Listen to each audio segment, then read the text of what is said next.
So hello students, हम start करेंगे आज 5.2 का क्वेश्चन नंबर 6। तो आप हिंदी मीडियम के हो या इंग्लिश मीडियम के हो, आपको दोनों को ही अच्छी तरह से समझ में आने वाला है क्वेश्चन। और इसके अलावा बाकी की पूरी साइज से क्वेश्चन भी आपको अच्छी तरह से समझ में आएंगे, ठीक है। तो इसमें क्या हमसे क्वेश्चन कहा गया है कि AP है 11,852 की, और उसका एक टर्म है। उससे पूछा है क्या इसका एक टर्म, एक पद लिख रखा है ना हिंदी वालों के लिए, तो इंग्लिश वालों के लिए क्या है, इसका एक टर्म -150 हो सकता है। इसने हमसे पूछा है, मतलब हमें बताया नहीं है। तो सबसे पहले हमने कर रखे हैं, हम सबसे पहले लिखते हैं गिवन, लिखते हैं हम सबसे पहले गिवन लिखते हैं ना कि हमें गिवन क्या क्या है। तो वो चीज़ हम यहाँ पे लिखने जा रहे हैं। तो गिवन है, इसे क्या कहते हैं, पहला पद। तो जिसे हम ए के नाम से दिखाते हैं, फर्स्ट टर्म को ए के नाम से दिखाते हैं, जो कि है 11 है। और डी कैसे निकालते हैं, मीन्स डी मतलब क्या होता है, डिफरेंस होता है। सेकंड में से फर्स्ट वाले को माइनस करते हैं, सेकंड टर्म को फर्स्ट टर्म से माइनस करेंगे तो कितना जाएगा, -3। ए और डी आ गया। फिर इसने पूछा है क्या कोई -150 हो सकता है, मतलब ये क्या कह रहा है, AN -50। ये कुछ बातें इसने हमें दे दी, ठीक है। और D = -3।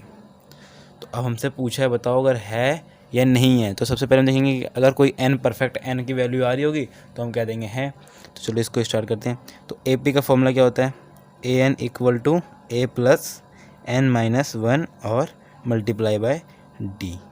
AN की वैल्यू कितनी बोल रहा हो कि -150 क्या हो सकता है, A की वैल्यू 11 है, प्लस में n की वैल्यू हमें वही निकालनी है, पर D की वैल्यू हमें -3 दे रखी है। उसके बाद हम यहाँ पे क्या करेंगे, हम नॉर्मली अब 150 यहाँ लिखेंगे, और ये जो 11 है इसे माइनस, ये प्लस है तो इधर लाके माइनस कर देंगे, = n-1 -3। हमने इतना किया। अब देखो ये माइनस माइनस क्या होते हैं, प्लस होते हैं। तो ये हो जाएगा 161 = n-1। अभी जो -3 है, -3 क्या मल्टीप्लाई हो रहा है, तो इधर क्या जाएगा, -3 डिवाइड में हो जाएगा, ठीक है। अब -3 लिख दिया तो हमने, इससे क्या होगा, माइनस से माइनस कटेगा। अब बताओ 3 से 161 पूरी तरह से कट रहा है, पॉसिबल ही नहीं है। ये तो पॉसिबल भी नहीं है। तो हम यहाँ पे लिख देंगे नो। इसका आंसर क्या है, no, 150 is not any term, ठीक है ना। ये कोई भी पद नहीं है। हिंदी वाले लिखेंगे नहीं, -150 कोई भी पद नहीं है। उसका रीज़न क्या है, ये दोनों इसका कुछ फ्रैक्शन में आएगा, इसकी वैल्यू कुछ फ्रैक्शन में आएगी। पर टर्म क्या होते हैं, परफेक्ट टर्म है, जैसे फर्स्ट टर्म है, सेकंड टर्म है। क्या मैं ये बोलूँगा कि ये 2 और 2.5 टर्म है, ठीक है ना, ये 1/4 टर्म है, नहीं ना। ये तो टर्म की तो एक पूरी एग्जैक्ट वैल्यू होती है, जैसे 1 टर्म, सेकंड, थर्ड, फोर्थ, इसलिए। और इसको देख के लग रहा है कि इसकी फ्रैक्शन में आने वाली है, क्योंकि इसका भी कुछ फ्रैक्शन में वैल्यू आएगी, +1 करेंगे वो भी फ्रैक्शन में बन जाएगा, इसलिए हम इसको यहाँ पे ऐसा कैसा छोड़ दे रहे हैं, ठीक है। अब हम करेंगे क्वेश्चन 7। हम स्टार्ट करते हैं क्वेश्चन नंबर 31 नहीं, सॉरी, ये 7 है, ठीक है ना। तो क्वेश्चन नंबर 7 में क्या बोल रहा है कि A31 की वैल्यू फाइंड करनी है, मीन्स 31st टर्म की वैल्यू फाइंड करनी है। हमें दो वैल्यू दे रखी हैं, A11 की वैल्यू और A16 की वैल्यू। तो अब हमें पता है हमें क्या करना है, ये काम हम से लिखेंगे। और जिसने हमारी बेसिक की वीडियो नहीं देखी वो बेसिक देख लो, जिससे कि आपके सारे कॉन्सेप्ट भी क्लियर होते रहेंगे। वरना मैं बताता रहता हूँ। A11 को आप कैसे लिख सकते हो, तो वो हम लिखते हैं A + 10D। ये बात तो आपको कॉन्सेप्ट पता है। A11 को हम क्या लिखते हैं, A + 10D लिखते हैं, ठीक है ना। और इसका डेरिवेशन भी मैंने अपनी बेसिक की वीडियो में करवा रखा है। तो A + 10D लिखते हैं हम A11 को। अब इससे क्या होगा हमारा, तो A11 की वैल्यू हमें कितनी दे रखी है, 38 दे रखी है। इसको इक्वेशन 1 में ऐड कर सकता हूँ। उसके बाद मेरे को अगला दे रखा है उन्होंने A16। तो A16 को क्या लिखूँगा मैं, A + 15D = 73। पर अभी भी कुछ बच्चों के मन में ये चल रहा होगा कि ये A + 10D है, A + 15D आ कैसे रहा है। तो चलो मैं इसको आपको समझाता हूँ कैसे आ रहा है। अब हम क्या बोल रहे हैं, A16 निकालो, मीन्स n की वैल्यू कितनी है हमारे पास, 16 है। एक बार आप इस फॉर्मेट में रख के देखो, ठीक है। यहाँ लिखो AN की जगह 16, A + n की जगह लिखो, यहाँ पे भी 16 ही लिखोगे। अब क्या जाएगा इससे आपके पास, A + में 15D आया ना। तो इसी प्रकार का इसका कोई डेरिवेशन होता है, जिसे हमें भी निकाल के यहाँ पे देख लिया कि A + हमारा 15D ही आएगा। तो इससे आपको ये भी क्लियर हो जाना चाहिए। अब हमारे पास दो इक्वेशन आ गई।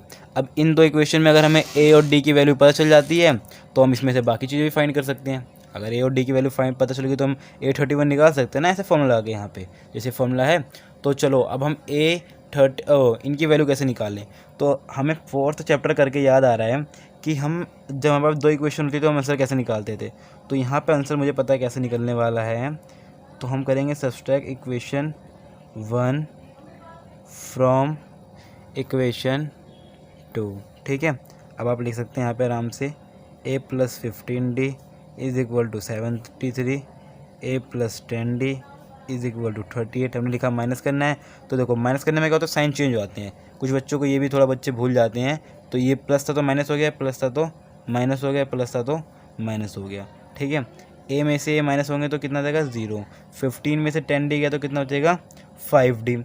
और 73 में से 8 गया तो कितना बचेगा 13 में से 8 गया 5 और 6 में 3 गया 3, कितना बचेगा 35। इससे d की वैल्यू क्या आ जाएगी 35/5 = 7। डी की वैल्यू क्या हमने निकाल ली 7 निकाल ली। कोई डाउट नहीं होनी चाहिए, डाउट कोई भी, ठीक है ना। हम क्या करते थे ऐसी वैल्यू निकालने के बाद हम लिखते थे पुट डी वैल्यू किसी भी इक्वेशन में जिसमें आपकी मन कर रहा हो, जिसको भी आप जिसमें पुट करना चाहते हो उसमें आप पुट कर सकते हैं, कोई दिक्कत नहीं आएगी, इससे आंसर सेम ही आता है। तो पुट डी वैल्यू इन 1, हमने 1 में पुट करके देखा इसकी वैल्यू। तो यहाँ पे लिखेंगे a प्लस में 10 × 7 = 38, ईजी। उसके बाद लिखेंगे a प्लस में 70 = 38। इससे हमारी a की वैल्यू क्या आ जाएगी वो देखते हैं, 38 - 70। अब बताओ कितने हो गए ये, तो ये हो गया हमारे लगभग 32 के अकॉर्डिंग है ना। तो a की वैल्यू क्या आ गई हमारे -32 आ गई। अब हमारे पास d की वैल्यू और a की वैल्यू है। अब हमें फाइंड क्या करना है वो देखो। अब हमें फाइंड करना है a31। तो according to this concept a31 किसके इक्वल हो जाएगा a + 30d के। आप चाहे तो इस टाइप पर बढ़ा भी सकते हैं, पर ये भी सही है, a = 30d हो जाएगा। यहाँ पे a + 30d लिखेंगे, a की वैल्यू डाल देते हैं -32, प्लस में आप 30 को 7 से मल्टीप्लाई करो। बस हमें वैल्यू पुट करें इसमें कुछ, अब कोई मैथ का खाली सारा का सारा खेल है। 30 को 7 से मल्टीप्लाई करोगे तो कितना आएगा आप पे 210 आ जाएगा आपके पास। अब 210 में से आपको 32 माइनस करना है, तो आप पे अब कितना बचेगा, तो आप पे बचेगा कितना 178। इसे 1 में समझना है, गलती से पेन चल गया, तो इसे हम कहेंगे 178, ठीक है ना। तो 178 किसकी वैल्यू है, तो 178 हमारी ये वैल्यू किसकी a31 की, समझिए। यहाँ पे हमारा क्वेश्चन 7 भी पूरी तरह से कंप्लीट हो जाता है। ये 1 पॉइंट ना लग रहा, रुको मैं लिखवा देता हूँ इसको अच्छे से। ये हमने लिखा है 178, वो भी कैसे आया जब 210 में से हमने 32 को माइनस किया। तो स्टार्ट करते हैं क्वेश्चन 8 को। तो क्वेश्चन 8 में क्या है देखो, इसने बड़ी चालाकी से कुछ शब्द बोले हैं। इसने सबसे पहले बोल दिया टोटल टर्म कितना है 50 है। तो टोटल टर्म को हम किससे दिखाते हैं, टोटल टर्म को हम दिखाते हैं किससे, n से शो करते हैं कि हाँ भाई हमारा टोटल टर्म n से शो करा हमने। फिर कह रहा है इसका थर्ड टर्म 12 है, थर्ड टर्म ने 12 लिख लिया। फिर कह रहा है इसका लास्ट टर्म 106 है। तो हमने ये क्यों लिखा यहाँ पे ये बताओ। तो हमारा यहाँ पे लिखने का ये मोटिव ये था कि इसमें टोटल टर्म कितने हैं 50 हैं, तो लास्ट वाला टर्म भी कितना होगा 50 होगा, इसलिए ये बस यही चालाकी थी। देखो ये क्वेश्चन सेम टू सेम है क्वेश्चन 7 की तरह। जैसे क्वेश्चन 7 में हमने हमें इससे 2 इक्वेशन मिल गई थी, a38 से और a16 से, बट इसमें हमारे पास केवल एक ही ऐसा वर्ड था, तो इसलिए इसने इसको हाइड कर रखा था, जिसको हमने यहाँ पे फाइंड कर लिया कि लास्ट टर्म ही 50th इसका टर्म होगा जो कि 106 है। और अभी हमें 29 बताना है। हम 29 कैसे बता पाएंगे, जब हम इसके बाकी के भी निकाल सकेंगे। तो चलो हम यहाँ पे लिखते हैं a3, जिसे आप क्या कह सकते हो a + 2d = 12। मैं फिर कह रहा हूँ उसका डेरिवेशन मैंने ऊपर करवा दिया, तो इसको देख लेना प्लीज़। उसके बाद हमने a3 कर लिया। अब a50 भी दे रखा है, जिसे हम किसके नाम से जानते हैं a + 49d के नाम से इसको हम अब जानेंगे, जो कि कितना है 106 है। अब इसके अलावा कुछ नहीं करना, सेम वही चीज़ है। अगर आप इसको माइनस करोगे तो a वैसे ही फिनिश हो जाएगा, a फिनिश हो गया तो d बचेगा, जिससे d की वैल्यू हो जाएगी। तो यहाँ पे वही चीज़ आप यहाँ पे लिख दो, सब्सट्रैक्ट इक्वेशन 1 फ्रॉम 2। अब वही सेम चीज़, कुछ नहीं करना उसके फालतू, लिखो a + 49d = 106, a + 2d = 12। अब माइनस कर दो, जस्ट हमने नॉर्मल माइनस किया है। a में से माइनस होगा तो 0, 49 में से 2d गया तो कितना हो जाएगा हमारे पास +47 डी। अब 106 में से अगर हमारे पास 12 गए तो कितने बचेंगे, बताओ बताओ, 94, जिससे डी की वैल्यू क्या आ जाएगी, 94 अपॉन में 47। 47 का टेबल आता है आपको, तो अगर 47 का टेबल आता होगा तो यहाँ पे आप 2 लिख दोगे, ठीक है। और जिसको नहीं आता वो तो उतार ही रहे हैं, ठीक है। तो क्या होगा, डी इज इक्वल टू हमारा 2 आ गया। अब हमारा D2 आ गया। अब हम क्या करते हैं, हमें पता है तो हमने रट रखा है कि डी की वैल्यू आती है, हम यहाँ पे एक लाइन लिखते हैं। वो लाइन क्या होती है, पुट डी वैल्यू, जिसमें आपका मन करे पुट कर दो उसमें डी की value. Put D value in, किस में पुट करोगे आप डी की वैल्यू, तो डी की वैल्यू हम पुट करेंगे किस में, फर्स्ट वाले में पुट करते हैं, ठीक है ना।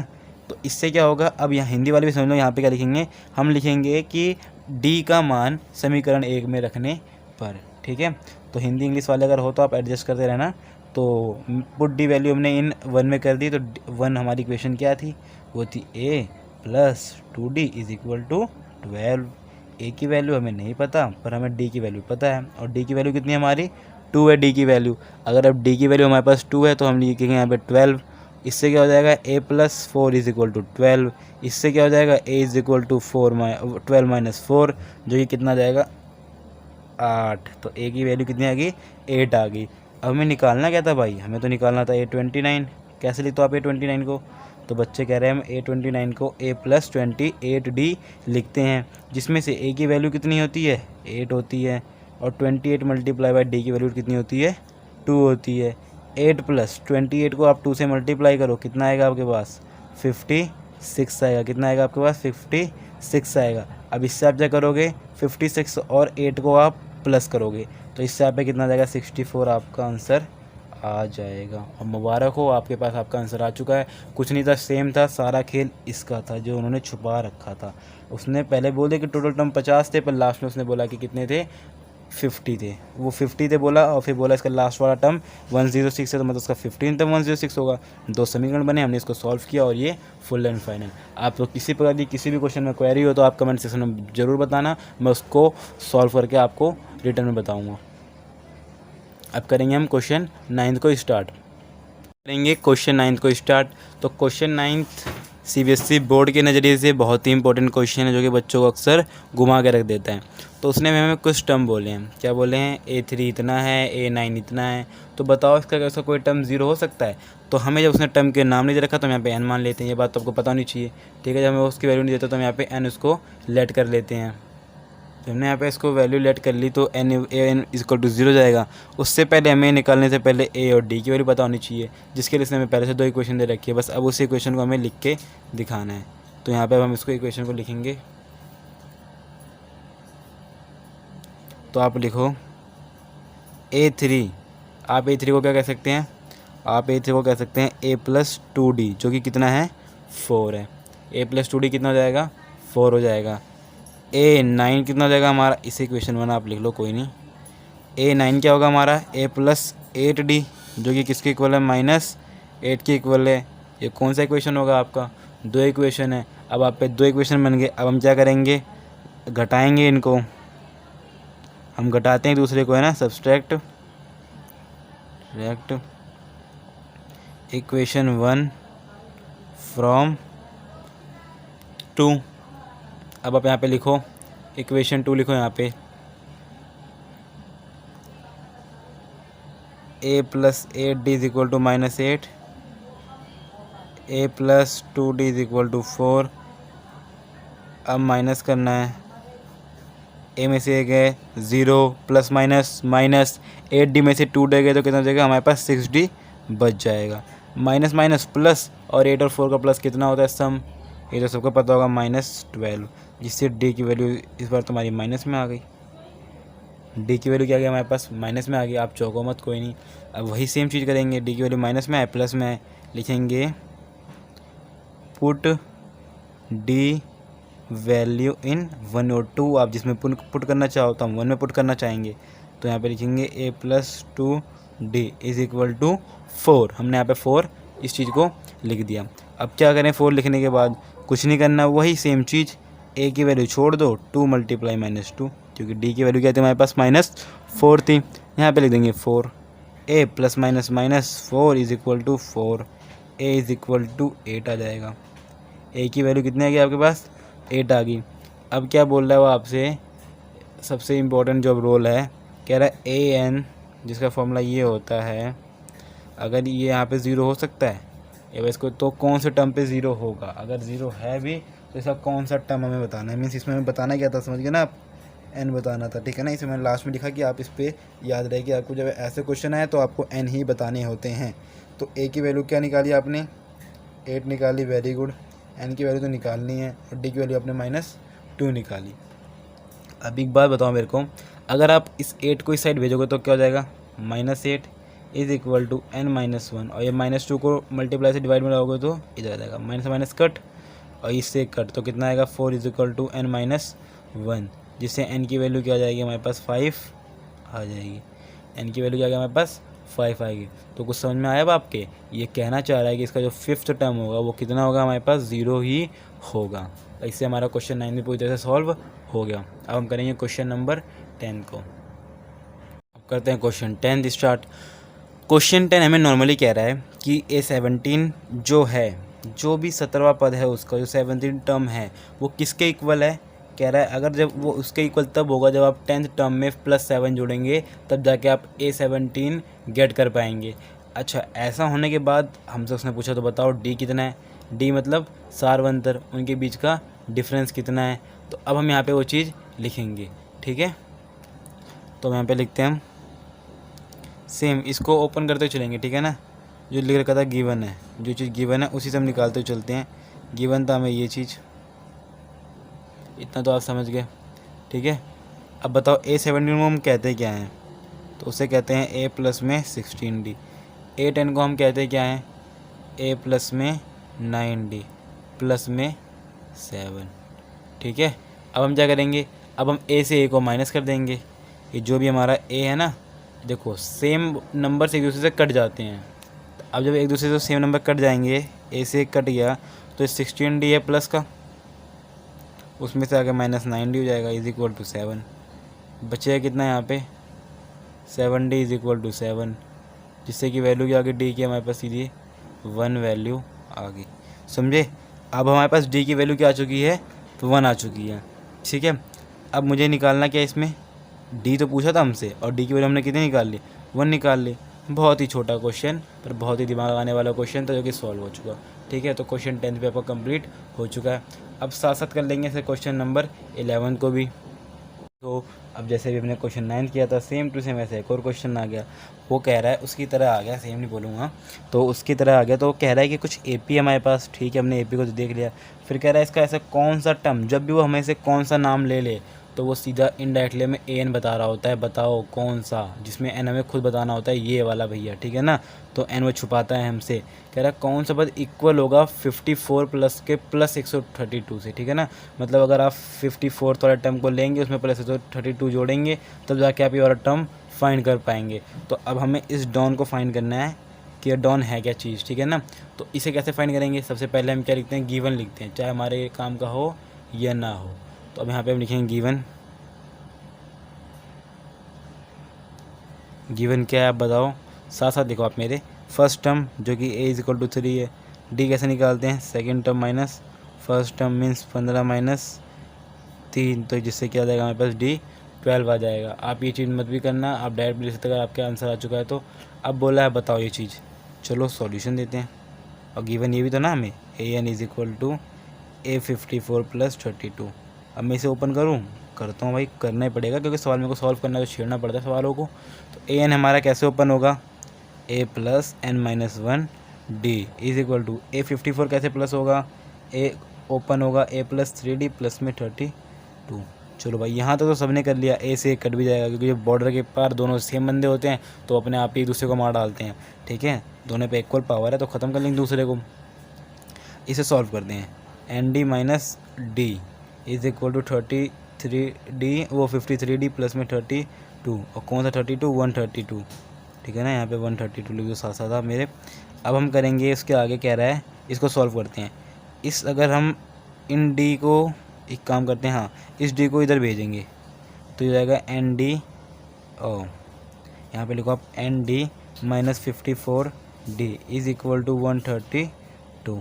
आपने चीज़ें लिख दी, अब इसमें से n कॉमन निकाल लो, n क्या निकाल लो आप, d कॉमन निकाल लो, तो अंदर हमारे पास क्या बचेगा, n-54 बचेगा इज इक्वल टू 132 हो जाएगा हमारे यहाँ पे। अब मैं इस बचे हुए में क्या करता हूँ, d और n की वैल्यू, d के रखता हूँ, n की वैल्यू फाइंड कर देता हूँ।